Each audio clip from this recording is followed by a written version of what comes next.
Hotel industry की मांग है कि सरकार बजट में होटल उद्योग को इंफ्रास्ट्रक्चर का दर्जा दे ताकि टैक्स में छूट मिले और कर्ज मिलना भी आसान हो, जिससे देश में होटल के कमरों की संख्या बढ़ सके।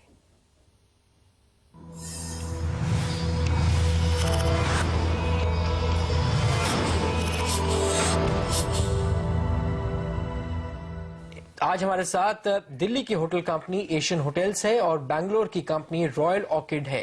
हमारे साथ हैं एशियन होटल्स के एमडी सुशील गुप्ता और रॉयल ऑर्किड होटल्स के प्रेसिडेंट केशव बालजी।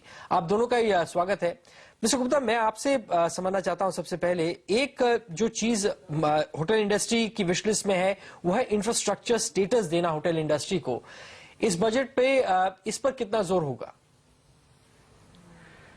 देखिए, जहां तक होटल इंडस्ट्री का सवाल है, हमारा तो पूरा जोर है, बाकी फाइनेंस मिनिस्टर साहब पर डिपेंड करेगा।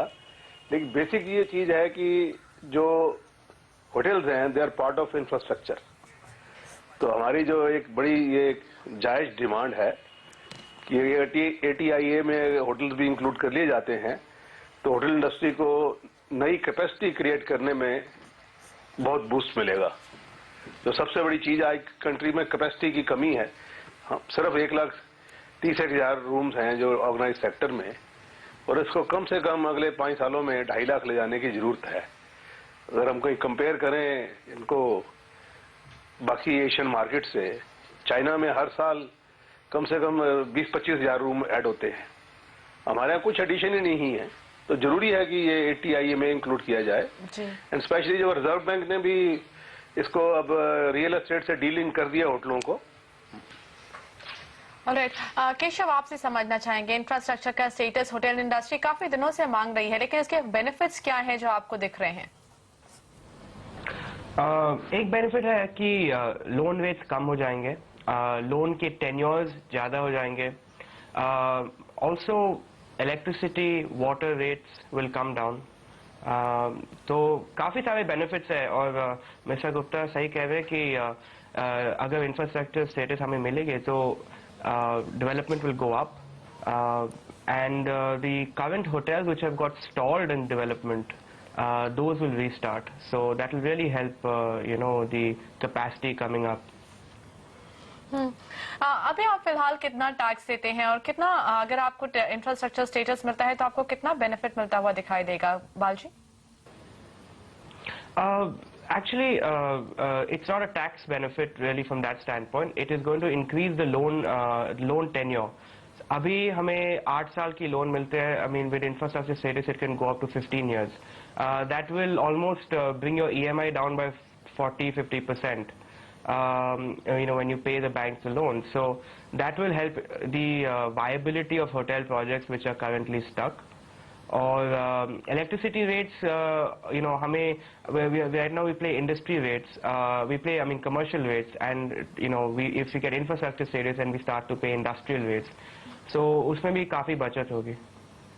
राइट, मिस्टर गुप्ता, आपसे ये समझना चाहते हैं कि काफी हद तक 100% टैक्स हॉलिडे की बात हो रही है कि वो 10 साल कर दी जाए, और साथ ही जो 5 स्टार प्रॉपर्टीज हैं उनको भी टैक्स बेनिफिट मिले, जो नई 5 स्टार प्रॉपर्टीज बन रही हैं। इससे कितना फायदा होगा अगर ऐसा होता है? देखिए जो स्टेटस हम मांग रहे हैं ATIA में मांग रहे हैं। ATIA में स्टेटस या इंफ्रास्ट्रक्चर स्टेटस मिलता है तो 10 साल का टैक्स हॉलिडे है, जो एक बहुत बड़ा बेनिफिट है।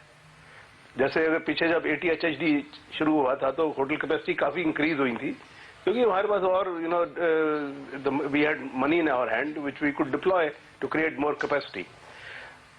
जो अभी जो लॉ है वो ATID है, जो पीछे चिदम्बरम साहब ने शुरू किया था, वो जो सिर्फ खाली दिल्ली NCR और कुछ जो कल्चरल एंड रिलीजियस डेस्टिनेशंस है खाली उन पर एप्लीकेबल है, और उसमें सिर्फ 5 साल की टैक्स हॉलिडे है। 5 साल की टैक्स हॉलिडे में होटल इंडस्ट्री में कुछ नहीं मिलता, क्योंकि कैपिटल इंटेंसिव इंडस्ट्री है। It takes time to stand on its feet, वो बहुत कम है। या तो उसी एक्ट जो लॉ ATID है उसी को 10 साल के लिए कर दिया जाए और पूरे इंडिया में एक्सटेंड कर दिया जाए कि जितने भी होटल बने या जो भी नए होटल बनेंगे सारे उसके अंडर आएंगे। That is what we want. Alright Keshav, आपको क्या लगता है हमने देखा यहाँ पर डेप्रिसिएशन का जो आप डेप्रिसिएशन पे भी आपकी कुछ मांगे हैं, वहां पर क्या डिटेल्स हैं आपकी डेप्रिसिएशन के फ्रंट पे जो आपकी रिक्वायरमेंट्स हैं उसकी? हाँ, जैसे करंटली इनकम टैक्स पर्पसेस के लिए डिप्रिसिएशन रेट 10% है होटल बिल्डिंग्स पे. We hope it can go up to 20%. That will help us greatly in reducing our tax burden. Will again boost the upcoming supply. Will make the current projects more viable, and it will also help existing hotels. That's very important because even the existing hotels are still suffering. Hotels are fully not out of the recession, and we need some sort of stimulus even for us. And I think this will go a long way towards easing our tax burden.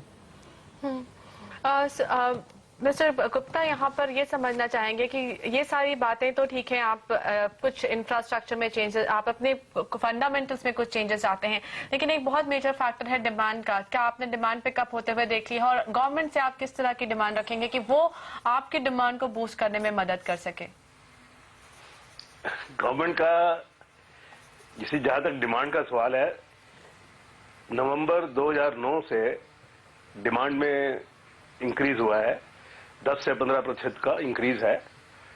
तो लगता है कि सब सिलसिला ठीक चल रहा है, और गवर्नमेंट का जो इनक्रेडिबल इंडिया कैंपेन है वो बड़ा अच्छा चल रहा है. जो हमारी एक्सपीरियंस इंडिया सोसाइटी जिसको प्रोड्यूस कर रही है,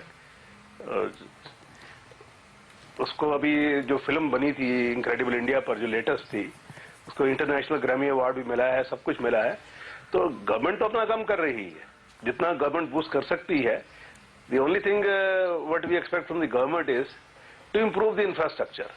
वो इंफ्रास्ट्रक्चर हमारी कंट्री में बहुत टाइम ले रहा है. मुझे नहीं पता कि कब तक वो हमारी रोड नेटवर्क या जो एयरपोर्ट कंजेशन जो है वो कब तक चलेंगे. All these things hamper the growth of tourism in the country.